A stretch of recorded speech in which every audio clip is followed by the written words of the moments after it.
Hey everybody, this Sunday is Transfiguration Sunday. It is the story of when Jesus goes up to the mountain with Peter and James and John. Now, if you read the Bible a lot, you know that when Bible characters start to head up a mountain, that something's about to happen. Because people in the Bible, they were not day hikers, they didn't rock climb for fun.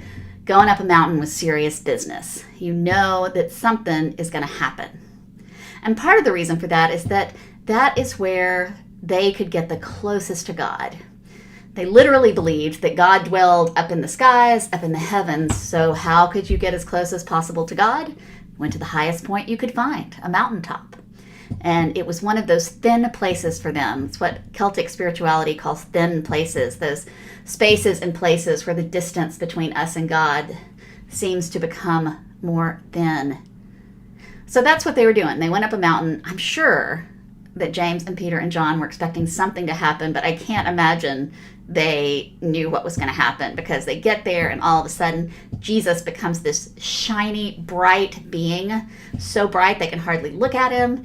And it says that Jesus was transfigured. And in the Greek, it's the same word we use for metamorphosis.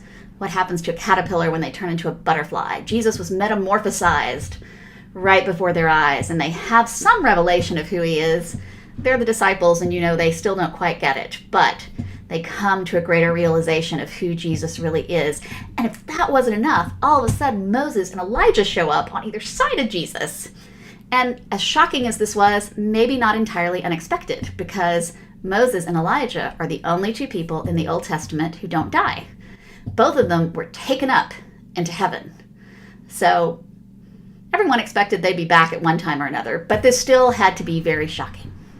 Well, Peter is thrilled. This is what he'd been waiting for. He knew that something exciting and big time was going to happen while he was following Jesus. And this was it. This was the moment. And he was going to build tents, and they were all going to stay up there forever, and it was going to be great. And just as Peter starts to build a tent, I think he was already gathering building materials. That's how I picture it in my head anyway. All of a sudden, a voice comes out of the heavens and says, "This is my son. Listen to him." And then poof, it was all gone. Jesus was still there, but he wasn't shiny anymore. Moses, Elijah, gone. And it was time to head back down the mountain. You can bet that was a long walk down the mountain. It is hard to come back down into the messy world after a big mountaintop experience, especially one like that.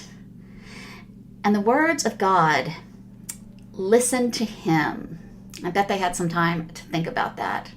And actually, if you don't mind me Bible nerding out for a little bit, again, going back to that Greek, the tense of listen in the original Greek is what we call it's what is called the present imperative, which means it's something that's happening and it's going to keep on happening. So like you could translate it to keep on listening to him, continuously listen to him, continuously. I never get that quite right, but you get it. This is an ongoing thing. It's not listen to Jesus once, it's listen to Jesus and keep listening to Jesus. And Peter needed to hear that because, Peter had decided how he wanted all this to go.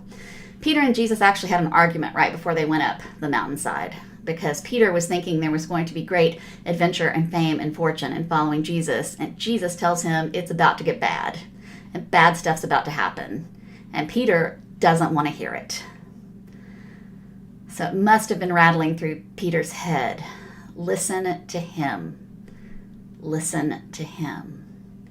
Peter needed to start listening, really listening to what Jesus was saying, instead of just going with what he wanted to happen or with what he had decided was the best thing. It is like a gross understatement to say the last month, year has been a chaotic time in our world. It has been, and even though we can see the light at the tunnel, it is not over yet. So I think this is a really good time for us to remember to listen to Jesus, to spend some time with the words of Jesus that we have in Scripture, to pay attention to the witness of Jesus that we have in Scripture, to spend some time fellowshipping with Jesus and our fellow believers, to really listen to what Jesus is saying, because we don't know what's coming up in the next few weeks or months. And we can very easily slip into Peter behavior. And when I say we, I mean I. because I can very easily decide what it is I want to have happen. And then it's not a far move to go from this is what I want to have happen to this is what should happen to this is how it should be.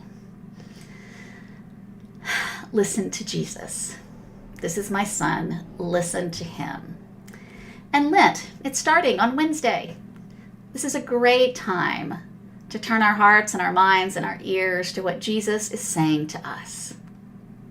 You know, it's very rare, even in the Bible, that there are humans who hear the voice of God. It doesn't happen very often at all. So when that happens, you know it's something important. And in the Old Testament, God gave us 10 commandments. This is the only direct commandment God gives us in the New Testament, that we hear from God. This is my son. Listen to him. Keep listening to him. I feel like that's really important. You know, at the very first church I served, when we finished reading the scripture passage before the sermon would start, the response from the congregation at the end of the reading of the Bible was, "Hear what the Spirit is saying to God's people." And I think this Lent is an excellent time to hear what the Spirit is saying to God's people, paying attention to God's voice, paying attention to the words and the witness of Jesus Christ. And maybe there's a reason God said that up on that mountain where this metamorphosis was taking place. Maybe that is our path to metamorphosis, our path to transfiguration, to transformation, and to change. To listen to him, to listen to Jesus. There's an old gospel song that says, "There's a little light in all of us by God's design." So maybe if we spend some more time listening to Jesus, maybe we'll get to shine a little bit as well. Find redemption in the laundry room. Discover gratitude at the kitchen sink. Discover something about yourself and God just by looking in the mirror. So this Lent, let's reclaim our homes. Let's reclaim the holy places and spaces that we may not even know exist. So join us for the Lenten study where cozying up on your couch is part of the program. And you can learn more at the link below. Join us for Lent on Lockdown, reclaiming the holy in your home.